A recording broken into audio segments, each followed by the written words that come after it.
여러분 구독과 좋아요 부탁드립니다. 구독, 좋아요, 구독. 일단은 뭐냐면 자신의 스와트 분석을 해봐야 되는데요. 스와트 분석. 예, 강점과 약점이 무엇인지, 기회가 또 무엇이고 위협이 어떤 것이 있는 건지를 잘 파악해봐야 되는데 이 부분을 좀 객관적이고 냉철하게 파악을 해야 됩니다. 예. 객관성이 높을수록 성공할 확률이 높기 때문에 굉장히 그 부분을 다시 한번 강조를 드리고요.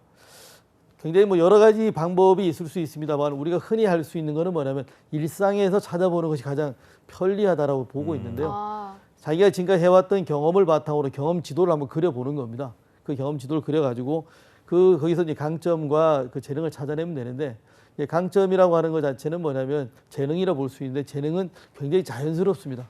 일상에서 우리가 느끼고 생각하고 행동하는 것이 반복되는 패턴이거든요. 그러한 그 재능을 찾아서 그 재능에 시간과 노력이라는 게 투자가 더해진다면 이제 재능 근력이 튼튼해지고 그 튼튼해진 재능 근력 자체가 자기가 찾고 있는 이제 강점이 될 수 있는 거죠. 그래서 그 강점에 일상에서 판단력이 만약에 더 결합이 된다면, 우리 의지박약이라는 얘기를 많이 하는데 의지박약은 제가 봤을 땐 저는 병이라고 생각하고 있는데 그 판단력이 결합이 됐을 경우에는 성공하기 높여진다는 그런 부분을 좀 강조드리고 싶고요.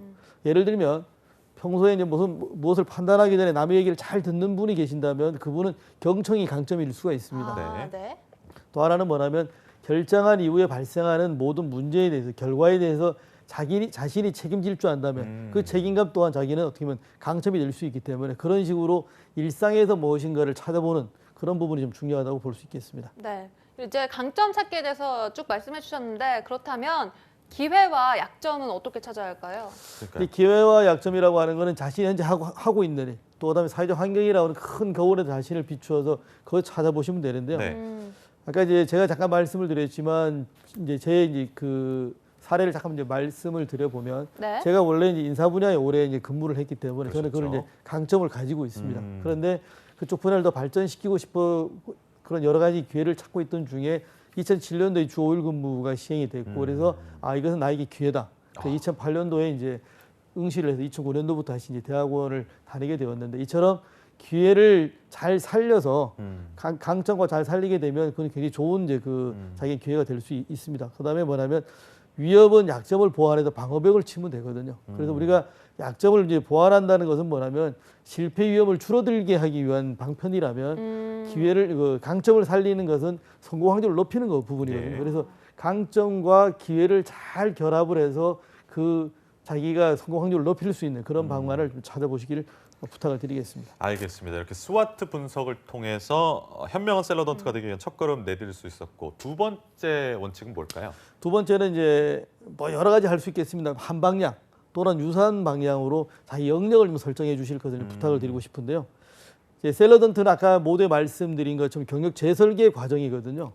그래서 이제 아주 새로운 길을 찾아서 먼 길을 떠날 수도 있지만, 또 하나는 뭐냐면 지금 갖고 있는 그 재능을 좀 더 객관화해서 제도권 안에서 뭔가 인정을 받을 수 있는 필살기를 장착하기 위해서 이제 셀러던트에 도전할 수도 있습니다. 그래서 이처럼 자기가 가지고 있는 경력을 재설계하기 위해서는 스와트 분석을 통해서 어떤 것을 강화할 건지, 어떤 것을 개선할 것인지를 찾아내는 것이 굉장히 중요하다고 봅니다. 그래서 넓히지 말고 각도를 좁히는 방향으로 좀 경력 설계를 좀 다시 수립해 주면 어떨까라는 생각을 해야 되는데요.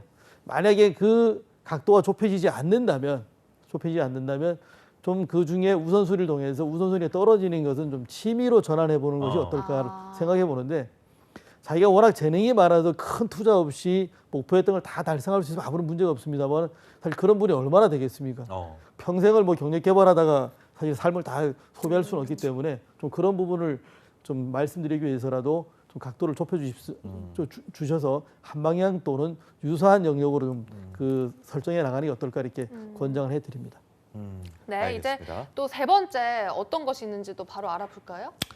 세 번째는 이제 자신만의 요리가 될 수 있는 길을 찾아가야 되는데요. 무슨 얘기냐면 내가 어떤 것이 가장 강점이고 다른 사람과 차별성이 있는가를 찾아내기 위해서 얘기를 하는 겁니다. 뭐냐면 자신과 유사한 경력을 갖고 계시는 분들의 부류를 잘 보시면 지식이라든가 기술이라든가 경험이 비슷합니다. 그래서 저는 이제 이 지식과 기술과 경험을 재료라고 저는 이제 얘기를 하고 있는데, 갖고 있는 재료는 비슷한데 어떻게 그러면 다른 분들과 차별성이 있게 또 나만의 영역을 만들어갈 수 있을까를 생각을 해보게 된다면 저는 거기 세 가지의 이제 추가적인 이 부분을 가미를 해야 된다고 보는데 네. 하고자 하는 열정이 굉장히 중요합니다. 아. 두 번째는 뭐냐면 미래 트렌드를 읽을 수 있는 통찰력이 좀 있어야 되고요. 그다음에 끊임없이 학습을 하고자 하는 평생 교육에 관련된 부분에 필요하다 보는데 이 세 가지의 양념이 부과가 된다면 창의적 사고를 길러준다고 보고 있고요. 근데 사실 우리가 시간이 많아서 심심해서 샐러던트 길을 간다고 하는 사람은 얼마나 될까요? 그렇죠. 저는 사실 없다고 보거든요. 네. 그렇다면 네. 그 부분을 잘 만들어서 자기만의 영역을 좀 만들어갔으면 어떨까라고 생각되는 겁니다. 특히나 이제 4차 산업혁명 시대라고 하는 것은 남들보다 잘하는 것이 중요한 것이 아니라 남들과 다른 것이 무엇인가를 우선시되는 것다는 점을 다시 한번 깨달았으면 좋겠다는 말씀을 드립니다. 네. 남들과 좀 다른 방법으로 자신만의 멋진 요리를 만들으라는 말씀 해주셨는데 네. 마지막으로 네 번째는 어떤 원칙일까요? 네 번째는 이제 활용도를 좀 고민을 해봐야 되는데 활용도. 예, 자격증만 하도 굉장히 쏠림 현상이 많습니다. 특히나 네. 요새 같으면 민간 자격증이 굉장히 많잖아요. 맞아요. 네. 그러다 보니까 쏟아지는 정보의 옥석을 잘 가리지 않으면 장롱 자격증이 될 확률이 굉장히 높습니다. 그래서 미래 트렌드를 읽어야 되는데 무엇이 앞으로 전망이 있을지에 관련돼 있는 그 미래를 읽을 줄 아는 통찰력이 필요하다는 말씀을 다시 통찰력. 한번 강조를 드리고요.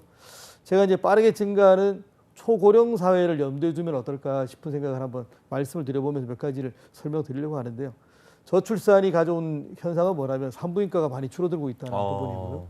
초고령 사회가 가져온 사회적 변화가 몇 가지가 있는데 최근에 당구장이 증가하고 있습니다. 당구장이요? 그런가요? 네. 당구장이요? 당구장에 이제 5060 세대들이 이제 만남의 장이 되고 있는데요. 아하. 그 옛날에 어릴 적의 추억을 되새김질하는 데는 뭐 당구장만한 데가 없다라고 얘기를 많이 하고 있는데 당구장에서 짜장면 먹으면서 이제 그렇죠. 친목 예. 다지는 그렇죠, 건가요? 그러더니 가심비도 굉장히 좋고요. 그렇기 가심비. 때문에 예. 꼬량주도 한잔하고. 네.